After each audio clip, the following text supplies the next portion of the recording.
10 தலையின் அப்பா டிஆர். இவர் தலைகோதும் அழகில் தமிழே தனி பணிந்து பவனி வருகிறது. தஞ்சை மயிலாடுதுறையில் ஏவிசி கல்லூரியில் MA படித்தவர் வாங்கிய பட்டத்தை பெட்டிக்குள் வைக்கவில்லை, தன் குடும்பத்திற்குள் வைத்தார்.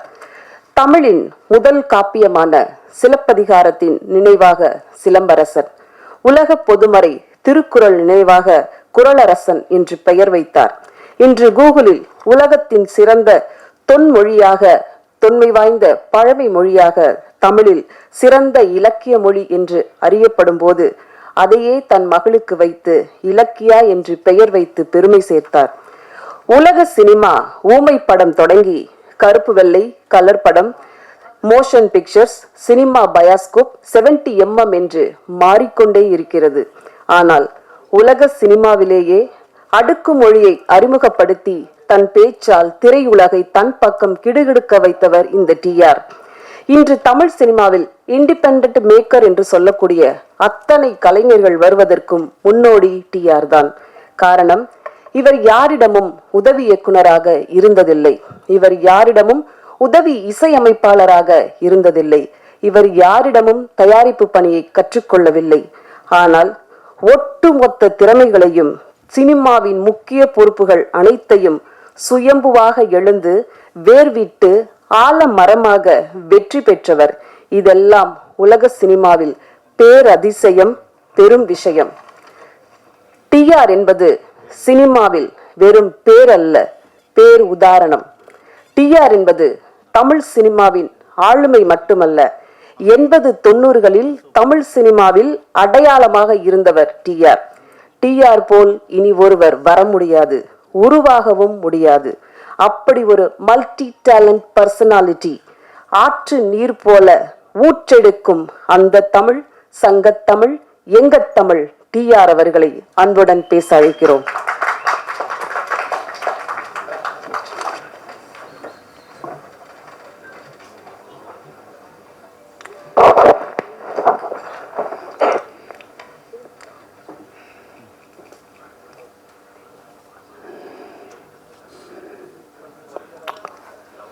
வணக்கம்.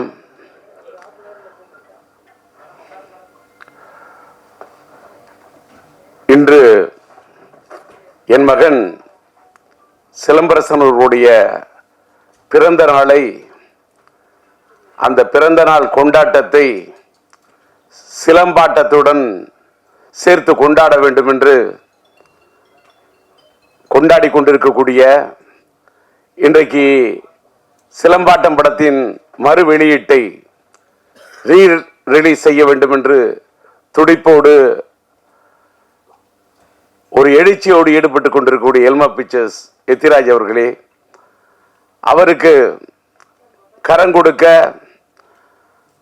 அவரோடு இணைந்து பணியாற்றக்கூடிய இணைய நண்பர், தயாரிப்பாளர், ட்ரீம் வாரியர் பிக்சர்ஸ் உடைய அன்பு நண்பர் குகன் அவர்களே, மற்றும் இந்த படத்தை இயக்கி ரசிகர்களை அந்த காலகட்டத்தில் அவர்களுடைய மனங்களை எல்லாம் மயக்கி தனக்கென்று ஒரு தனி இடத்தை பிடித்த படத்தின் இயக்குனர், என்னுடைய குடும்ப நண்பர் என்று அவர் சொன்னார். உளுந்தூர்பேட்டை சண்முகம் அவர்களை, கவிஞரை பற்றி. அவர் எங்களுடைய குடும்ப நண்பர், என் மனைவி இல்லத்தை சார்ந்தவர்களுக்கு ரொம்ப நெருங்கிய நண்பர். அவர் வீட்டிலே இருக்கக்கூடிய அவருடைய மகளை நான் என் படத்திலே பாட வைத்திருக்கின்றேன். என்னுடைய மகன் படத்திலே சரவணன் இயக்குனராக பணியாற்றி இவ்வளவு ஒரு பிரம்மாண்டமான படத்தை தந்திருக்கிறார் என்று சொன்னால், அப்படிப்பட்ட சரவணன் இன்றைக்கு இங்கே வந்து மேடையிலே வாழ்த்தி அமைந்திருக்கின்றார். அதை போல இங்கே வரவேற்று பேசிய, நல்ல பேருக்கேற்றவாறு கன்னி தமிழிலே, கவிதை நடையிலே எல்லோரையும் வரவேற்று பேசிய அன்பு சகோதரி கவிதா இங்கே அழகாக, அற்புதமாக, தெளிவாக,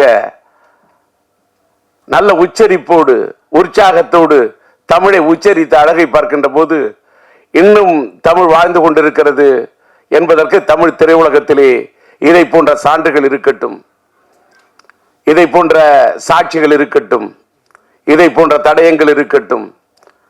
அவருடைய பேச்சை கேட்டவுடன் இந்த படத்தை பத்தி எந்த இடத்துல எதை பத்தி பேசணுமோ அதை பத்தி தான் பேசணும். அந்த அம்மா என்ன பார்த்த உடனே, நான் இங்கே வந்திருக்கிறது, நானும் ஒரு பார்வையாளராக வந்திருக்கின்றேன். நான் இப்பெல்லாம் எந்த மேடைக்கும் அதிகமாக போறதில்லை. சமீபத்தில் என்னுடைய இனிய நண்பர், என்னுடைய முன்னோடி, எனக்கு பிடித்த இயக்குனர் பாக்கியராஜ் அவர்களுடைய 50 ஆண்டு கால பாராட்டு விழாவுக்கு செல்ல வேண்டும் என்று நான் கலாட்டா.com ஏற்பாடு செய்திருந்த அந்த நிகழ்ச்சிக்கு சென்றிருந்தேன். அதுக்கு காரணம் என்னன்னா, எல்லாரும் நினைப்பீங்க கூப்பிட்டோன்னு போயிடும். கூப்பிடுற விதத்தில் கூப்பிட்டாரு, அன்பா கூப்பிட்டாரு, பண்பா கூப்பிட்டாரு, பக்குவமா கூப்பிட்டாரு பாக்கியராஜ். அவரே கூப்பிட்டாரு, அதனால மட்டும் போனேன்.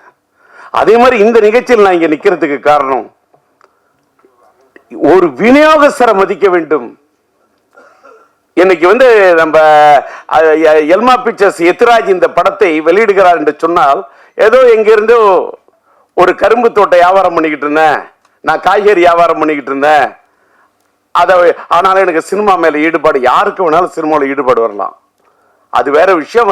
அவங்க சினிமாவை ரசிக்கலாம், சினிமாவில் என்ன வேணா பண்ணலாம். ஆனால் அவர் விநியோகஸ்தராக இருந்து கிட்டத்தட்ட எனக்கு தெரிஞ்ச ஒரு 15 படங்களுக்கு மேல என்னுடைய மகனுடைய மாநாடா இருக்கட்டும், மார்க் ஆண்டனியா இருக்கட்டும், மார்த்தட்டி சொல்லக்கூடிய அளவுக்கு படங்களை, அது அவர் கோயம்புத்தூரை சேர்ந்தவர், அத்தனை படங்களை வெளியிட்டு பார்த்தவர்.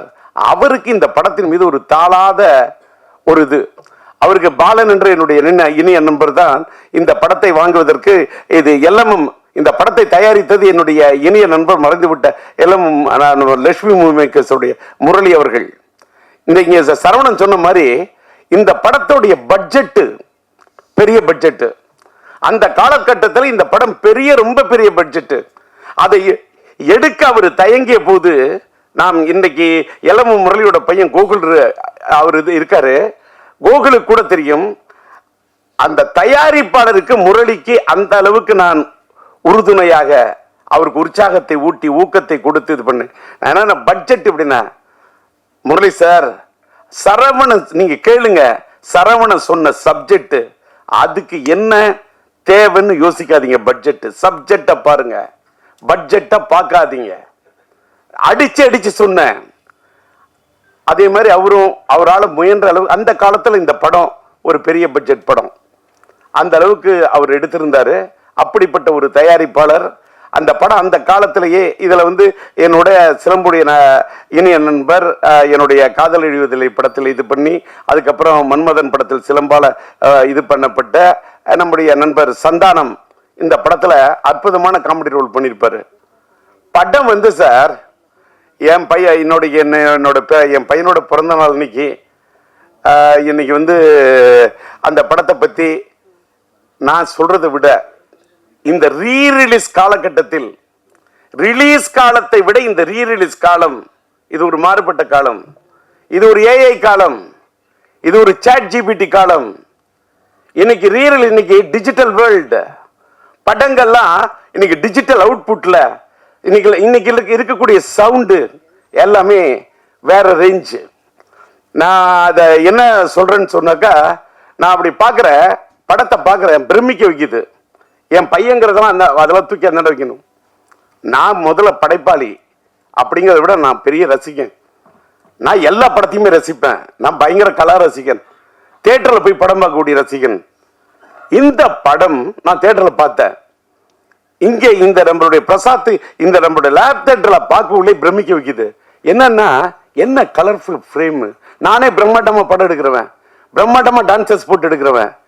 அந்த தமிழன் அந்த பாட்டுக்கு, தமிழன்னு சொல்லக்கூடிய அந்த பாட்டுக்கு என்ன கலர்ஸ், என்ன டான்சர்ஸ், என்ன கோரியோகிராஃபி, அதுல என்ன ஆர்ட் டைரக்ஷன், அதுல அவர் ஒவ்வொரு ஃப்ரேமும், அந்த ஃப்ரேம் ஒன்னொன்னுத்திலையும் அது ஜொலிக்குதுன்னா, பேசிக்கலி அவர் கேமராமேன், அந்த ஒளிப்பதிவாளராக இருந்து தன் உள்ளத்தில் பதிவு செய்த விஷயத்தெல்லாம் படத்தில் எடுத்திருக்காரு. என்னடா இதுன்னா, ஒரு படத்தை பத்தி பேச வந்தா அதை பத்தி பேசணும், அதோட இயக்குனரை பத்தி பேசணும், அந்த படத்தை இன்னைக்கு பெரும் முயற்சி எடுத்து ரிலீஸ் பண்ணக்கூடிய எத்திராஜை பத்தி பேசணும். அதுக்கு வந்து இந்த படத்துக்கு உறுதுணையாக இருந்து கரம் கொடுத்திருக்கு. இந்த படத்தில் நடித்தது என் மகன். அவர் இந்த படத்துக்கு உறுதுணையாக இருந்தது தயாரிப்பாளர் குகன். நான் என் மகனையும் பார்க்கின்றேன், குகனையும் பார்க்கின்றேன். இன்னொன்னு, இந்த படத்தில் நடித்த ஆர்டிஸ்ட் அத்தனை பேருமே, சந்தானமா இருக்கட்டும், Santhanam yes, Saravanan director yes, சிறும்புவோட அந்த தமிழ் கதாபாத்திரத்தில் உயிர் கொடுத்து நடிச்சிருப்பாங்க அந்த அம்மா ஸ்னேகா, அது எஸ். சிலம்பரசனும் ஸ்னேகாவும் அந்த மச்சான் மச்சான் மச்சான் பாட்டு இருக்கு பாருங்க, என்ன மச்சான் மச்சான் பாட்டு, ஒரே ஒரு பாட்டு, தச்சான் தச்சான் மனச தச்சான்னு சொல்லக்கூடிய நான் முத்துக்குமார் எழுதின அந்த பாட்டு, அவங்க ரெண்டு பேரும் வரக்கூடிய அந்த பாட்டு அவ்வளவு பிரம்மாண்டம் எடுத்திருப்பாரு. அப்படியே சும்மா அந்த அவுட்டோர்ல அந்த பாட்டோடைய அந்த பாட்டை எடுக்கிறதுக்கு என்ன வந்து சரவணன் முயற்சி பண்ணிட்டு இருப்பாரு. எல்எம் முரளி வந்து சொன்னப்ப அந்த பாட்டு படத்துல அவ்வளவு லவ்லியா இருக்கும். அது வந்து இளையராஜா அண்ணன் பாடியிருப்பாரு. அந்த பாட்டை அந்த ரெண்டு பேரையும், சிலம்பரசன் ஸ்னேகா ரெண்டு பேரையும் பார்த்தாக்கா, சிலம்பரசன் ஒரு எஸ், ஸ்னேகா அந்த அம்மாவுக்கு ஒரு இனிஷியல் எஸ், இந்த எஸ் எஸ் சேர்ந்தா டபுள் எஸ், அதாவது எஸ்எஸ். அதாவது நம்ம எஸ்எஸ் சொன்னா ஸ்டெயின்லெஸ் ஸ்டீல்னு சொல்லுவோம்ல, அதான் எஸ்எஸ் சொல்லுவோம். அத மாதிரி எவர் கிரீன் ஸ்டெயின்லெஸ் ஸ்டீல் மட்டும் இல்ல, அது ஒரு stainless steel plus A feel. என்ன லவ், என்ன ரொமான்டிக், என்ன யதார்த்தமா இருக்கும் தெரியுமா அந்த பாட்டு. நான் முத்துக்குமார் அப்படியே அந்த பாட்டு அப்படி திட்டி இருப்பாரு. அப்புறமா தமிழன் பாட்டுக்கு நம்முடைய மறைந்து விட்ட அண்ணன் வாலி அந்த பாட்டு அப்படியே அற்புதமா திட்டி இருப்பாரு. எல்லாத்த விட அந்த காலத்துல எல்லா பப்ளியும் எல்லா யூத்தும் கொண்டாடின பாட்டு தான் அந்த வேர் இஸ் த பார்ட்டி. அந்த பாட்டு படமாக்கப்பட்டது டிஆர் சிம்பு கார்டன்ல, எங்க தோட்டத்தில் தான் எடுத்தாங்க. சரவணனுக்கு தெரியும். இன்னைக்கு டிஆர் கார்டன், சிம்பு கார்டன் அன்னைக்கு சிலம்பாட்டம் எடுத்த காலத்து கட்டத்தை கூட இன்னைக்கு வேற கட்டத்தில் மாறி இருக்கு. இது என்னன்னா, அந்த அளவுக்கு இந்த படத்தை ஒரு நல்ல நேர்த்தியாக எடுக்கப்பட்ட படம் இன்னைக்கு ரீரிலீஸ் பண்ணா, இது ரீரிலீஸுக்கு ஒரு ஆப்டான படம் என்பதை எல்மா பிக்சர்ஸ்க்கு சொல்றேன். ஏன்னா இன்னைக்கு வந்து சமீபத்தில் வந்த படங்கள்ல லவ் ஸ்டோரிஸ் பயங்கரமா ப்ரூவ் பண்ணுது அப்படின்றது ஒத்துக்கிட்டாங்க. அத்தனை படங்கள், வாரணமாயிரமா இருக்கட்டும், நான் உதாரணம் எத்தனையோ சொல்லலாம். என்னுடைய பையனுடைய வாழ்க்கையில என்னையே கீழே தள்ளக்கூடிய அளவுக்கு மனசுல யோசிக்க வச்ச படம் லவ் ஸ்டோரியில. நானே ஒரு தலை ராகம் கொடுத்தவன், ரயில் பயணங்கள் கொடுத்தவன், கிளிஞ்சல்களுக்கு மியூசிக் பண்ணவன், மைதிலினை காதல் எடுத்தவன், உயிருள்ள ஷா எடுத்தவன். இன்னைக்கு உயிருள்ள ஷா கூட ரீரிலீஸ் பண்றேன். That is different. எத்தனையோ லவ் ஸ்டோரி கொடுத்துருக்கேன், பூக்களை பதிக்காத மியூசிக் பண்ணியிருக்கேன். ஆனா என்னையே என் வாழ்நாளிலேயே என்னையே திகைக்க வச்சு ரசிக்க வச்ச ஒரு பெரிய லவ் ஸ்டோரி விண்ணை தாண்டி வருவாயம். இன்னைக்கு லவ் ஸ்டோரிக்கு இன்னைக்கு இல்ல சார், டி ராஜேந்தர் இல்ல, இன்னைக்கு இல்ல. அது கல்யாண பரிசு காலமா இருந்தாலும் சரி, தேவதாஸ் காலமா இருந்தாலும் சரி, வசந்த மாளிகை காலமா இருந்தாலும் சரி, மறைந்து விட்ட மக்கள் திலகம் அவர்களுடைய அன்பேவா காலமானாலும் சரி, லவ் ஸ்டோரி தான். அதை ஒண்ணுமே ரீப்ளேஸ் பண்ணவே முடியாது. அது அன்னைக்கு இல்லைனாலும் அது ஒரு லேண்ட்மார்க் தான்.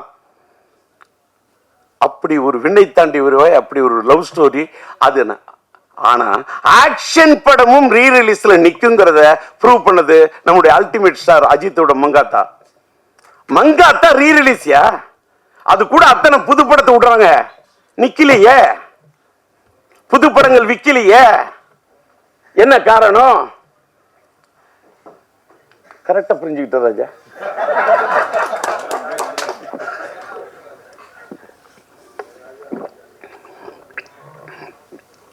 பையனோட பிறந்த நாள் உணர்ச்சி வசப்படாம இருக்கணும், தன்மையா பேசணும், மென்மையா பேசணும் அப்படின்னு மென்டலா என்ன ப்ரிப்பேர் பண்ணிட்டு வந்தேன். அந்த எதுக்கு சொல்றேன்னா, உணர்ச்சி ஏன் வசப்படுறேன்னு சொல்லிட்டாக்கா, அன்னைக்கு சாதிச்ச அந்த சாதனைய இன்னைக்கு சாதிக்கிறதுக்கு முயற்சி பண்ணுங்கிறதுக்காக தான் ரீரிலீஸ்லாம். பாருங்க, ஒரு தடவை ஒண்ணும் இல்ல, அங்க இந்த பேனரோட சைஸ் சின்ன அடிச்சிருக்காரு, 10:25. அவரு தான் இந்த ஃப்ரேமிங் தூக்கி நிற்கிற. அதாவது பார்த்தா கிட்ட போய் அந்த ஒரு போட்டோ பார்த்தா அப்படியே என் பையன் தான். அந்த என்ன என்ன என்ன அந்த என்ன கலர் சாச்சுரேட், என்ன பியூட்டிஃபுல்லா என்ன பிக்சல் ரேட்டு அப்படியே நேர்ல பார்க்கறது மாதிரி ஒரு ஒரு கலைஞன் அந்த பிரிண்டிங் கூட, அந்த ஸ்டில் போட்டோகிராஃபி யார் எடுத்திருப்பான், அதை எப்படி பிரிண்ட் பண்ணியிருப்பாங்க, இதெல்லாம் நான் ரசிக்கிறேன். நான் கலா ரசிகன். அது மாதிரி படங்கள் ஒன்றும் தமிழ் சினிமா ஒன்றும் சாதாரண சினிமா உலகம் கிடையாது. பல சாதனைகள் கொடுத்த சினிமா உலகம். இன்னைக்கு கொஞ்சம் அப்படி சறுக்கிக்கிட்டு இருக்கலாம். ஒரு காலகட்டம் சறுக்கினா ஒரு காலகட்டம் சரித்திரத்தை ஏற்படுத்தும். அப்படிப்பட்ட ஒரு சரித்திரத்தை இந்த படம் ஏற்படுத்த வேண்டும் என்று விரும்பி கேட்டுக்கொண்டு, இன்னைக்கு ஒரு பெரிய ஒரு விஷயத்த சொல்லணும்னா, எனக்கு கொஞ்சம் அப்படி கணச்சிக்கிட்டு அப்படி பேச ஆரம்பிச்சேன்னு தொண்டை வளர்ற மாதிரி இருக்குன்னு சொன்னோன்னே, நான் என்ன பேசிக்கிட்டே இருந்தேன். நான் ஒரு பக்கம் வறண்ட தொண்டையை பார்ப்பேனா, திரண்ட இந்த கூட்டத்தை பார்ப்பேனா. ஆனா இந்த காலை நேரத்திலும் திரண்ட இந்த கூட்டத்தை பார்க்கின்ற போது வறண்ட தொண்டையை பத்தி கவலைப்படவே இல்லை. கரை புரண்டு வரக்கூடிய அந்த தமிழை மட்டுமே பார்க்கிறேன், அந்த வார்த்தையை மட்டுமே பார்க்கிறேன். சார் அவர் சொன்னார் பாருங்க சார், காலத்துக்கு வாலி என்ன எழுதுன தமிழனை பத்தி ஒரு தமிழை பத்தி ஒரு பாட்டு. இந்த பாட்டு படத்துல கேரக்டர் செக்ஷன் பேரே தமிழியா? அதுக்கு என்ன காரணம்? உளுந்தூர்பேட்டை சண்முகம் பையனுக்கு பச்சை பேரு சரவணன். சிலம்பரசன் நடிச்ச படம் சரவணன். டிஆர் டைரக்ட் பண்ண படம் எங்க வீட்டு வேலை நடிச்சது. அந்த காலத்துல நம்மளுடைய இளைய தளபதி விஜய் அவர்களோட படத்துல கலக்கன சங்கீதாமா இருக்காங்களே, அவங்க என்னுடைய எங்க வீட்டு வேலன் படத்துல சிலம்பரசனுடைய அந்த காலத்து படத்தில் நடிச்சவங்க. அந்த அப்படிப்பட்ட சரவணன் குடும்ப நண்பர், அந்த தமிழ் பெயர், அவங்க அப்பாவோட பேர் உளுந்தூர்பேட்டை சண்முகம். என்ன முருகனை பத்தி எத்தனை பாட்டு, என்ன நயம், என்ன கலைநயம், என்ன கவிநயம். அப்படி எழுதினவரோட பையனுடைய படைப்பு. படத்துக்கு தலைப்பு வைக்கணும்னா தமிழ், அங்க கதாநாயகன் பேர் தமிழியா, படத்தோட டைட்டில் சிலம்பாட்டையா. என் பையனுக்கு நான் வச்ச பேர் சிலம்பரசன். அது அழகா எடுத்து சொன்னது. எனக்கு பிடித்த ஒரு பெரிய 50 காப்பியங்கள் சிலப்பதிகாரம். எனக்கு பிடிச்சது இந்த இளங்கோவன். என்னால வாழ்க்கையில் வாட முடியாது. இளங்கோவன் படைத்தது அந்த சிலம்பு. இந்த ராஜேந்திரன் கண்டெடுத்தது இந்த சிலம்பு. எனக்கு கிடைச்ச ஒரே சிலம்பு இந்த சிலம்பு தான். அவன் கார் சிலம்பை வைத்துக் கொண்டு விளையாடினான், நான் என் கையில் கிடைத்த சிலம்பை வைத்துக் கொண்டு விளையாடினேன். அப்படிப்பட்ட என் மகனுக்கு சிலம்பரசன் என்று பெயரை வைத்து, அந்த சிம்பு என்ற பெயர் கூட சிலப்பதிகாரத்தின் அடுத்த இதுன்னு யாருக்கும் தெரியாது. ஏதோ சிலம்பரசன் சுருக்கி சிம்புனோ, அதையும் தமிழோட தான் கூப்பிடுவேன். என் பையனை சிலம்புன்னு கூப்பிடக்குள்ளேயே என்னமோ அரும்பு பூக்கிற மாதிரி இருக்கும். அப்படியே தை மாசத்து கரும்பு தோட்டத்தையே கடிச்சு சிலம்பு, அப்படி கரும்பு சாப்பிடுற மாதிரி சிலம்புன்னு அப்படி தமிழை சொல்லி சொல்லி வளர்த்தவன் சார். அதாவது எல்லாரும் எத்திராஜிங்க, எல்லாரும் பையனை பொத்தி வளர்ப்பாங்க. நான் என் பையனை பொத்தி வளர்த்ததே இல்லை. எத்துவேன், ஃபைட்டு, போடா வாங்கடா குத்து, அடுறா, ட்ரம் அடிக்கணும், ட்ரம் அடிக்கணும், பீட்டோட அடிக்கணும்.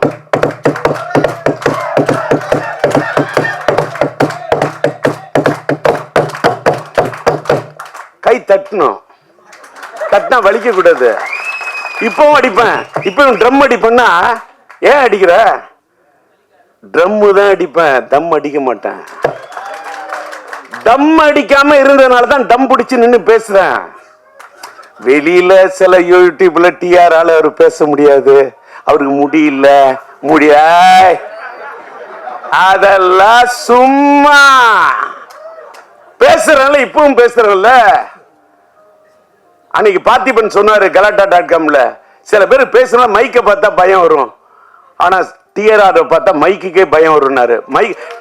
டிஆர பார்த்தா மைக்குக்கு பயம் இல்ல, டிஆர பார்த்தா மைக்குக்கே ஒரு மயக்கம்.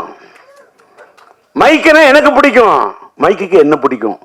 இப்ப தெரிஞ்சுங்க, ஒரு பொண்ணு உயிருக்கு நீ நேசிச்சாதான் அந்த பொண்ணு உங்களை நேசிப்பா. அதான் காதல். லவ் என்பது கண்ணாடி மாதிரி. கண்ணாடியில் நீ ஒன்ன பாக்குற மாதிரி ஒரு பொண்ணை பார்க்கணும்.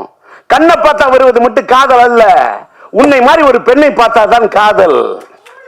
என்ன இந்த வயசுல இந்த ஆள் காதலை பத்தி பேசுறேன். அதனாலதான் உயிரில் ஒரு விஷயம், இந்த மாசமே வேலண்டைன்ஸ் டே, காதலர் தினத்தை ஒட்டி வருது. ரீ ரிலீஸ்க்கு ரெடி ஆயிட்டேன். ஆக்சுவலா பாத்தீங்கன்னா இப்பதான் மேட்ருக்கே வர. இன்னைக்கு இந்த இடத்துல என்னுடைய படம் உயிருள்ள ஒரு விஷயம் படத்துக்கு நான் டிஆர் டிஜி மியூசிக் என்ற ஒரு மியூசிக் கம்பெனியை ஆரம்பிச்சு அதுல உயிருள்ள ஒரு விஷயம் படத்துடைய ஆடியோ ரிலீஸ் பண்ணணும்னு நான் பிரசாத்ல இந்த தியேட்டர் லேப் தியேட்டர் பிரசாத்ல நம்ம ஜோதி தான் என்னுடைய நண்பர் அவர்கிட்ட சொல்லி புக் பண்ணி வச்சிருந்தேன்.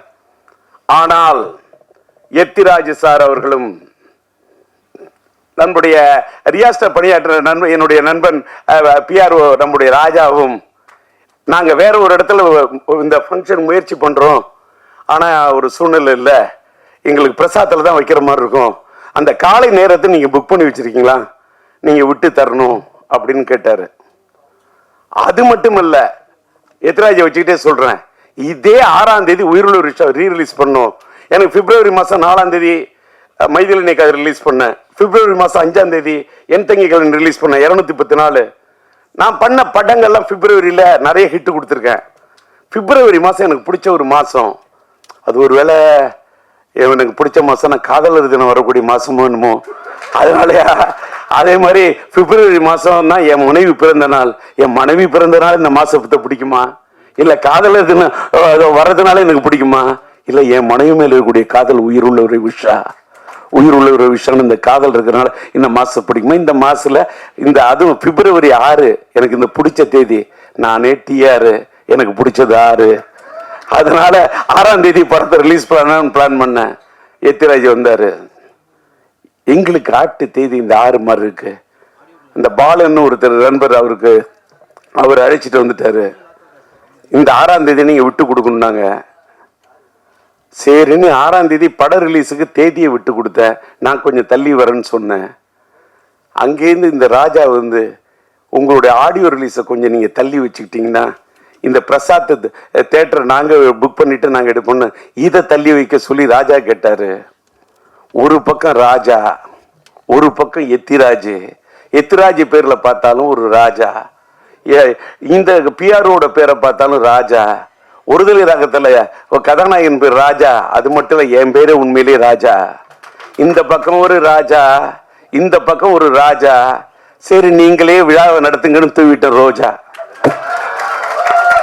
ஏன்னு கேட்டா அதுக்கு தகுந்த மாதிரி நான் இன்னைக்கு ஒரு டிஆர் டிஜி மியூசிக்னு ஒண்ணு ஆரம்பிக்கிறோமே, என் பையனோட பிறந்த நாள்ல அதை பிறக்க வைப்போம்.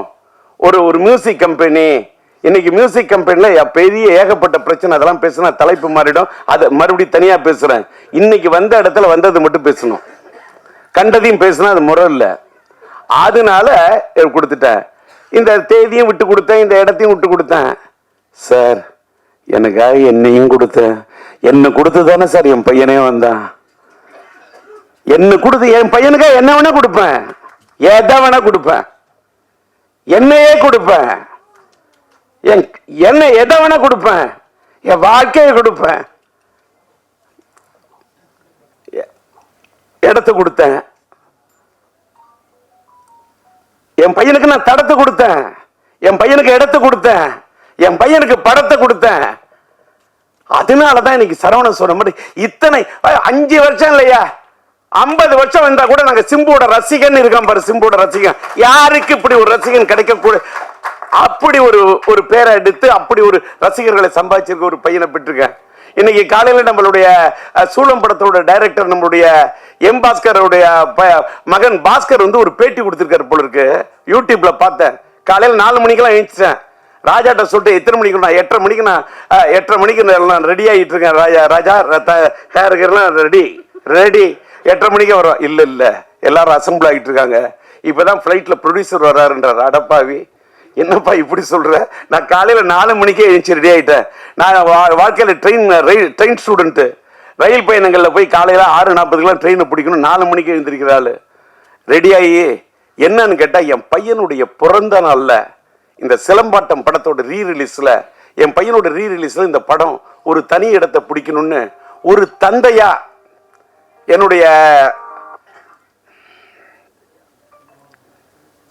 என்னுடைய ஆர்வம். அதுக்காக எனக்கு என்ன கேட்டா விட்டு கொடுத்ததுக்காக இது பண்ணல. நான் என் பையனுக்காக தள்ளி வரேன், என் பையனுக்காக தள்ளி வராம நான் யாருக்காக தள்ளி வருவேன்? அது மட்டும் இல்லை, இதே மாசத்துல ஒரு வேலை நம்மளுடைய என்னுடைய இனிய நண்பர் நம்முடைய இளைய தளபதி விஜய் அவர்களுடைய ஜனநாயகன் வருதுன்னா கூட என் படம் உயிர் விஷயம் நான் தள்ளி போவேன். சார், நான் என் நண்பர்னு மட்டும்தான் சொன்னேன். அதுக்கு மேல நீ கற்பனை பண்ணிக்கிட்டு பேனாவை எடுத்துக்கிட்டு அப்படி கேமராவை தூக்கிக்கிட்டு ஒளிப்பெருக்கியை பிடிச்சுக்கிட்டு வந்துடாதீங்க நண்பா. நண்பனை நண்பரா பாக்குறேன். அவரு என் கலை உலக நண்பர்.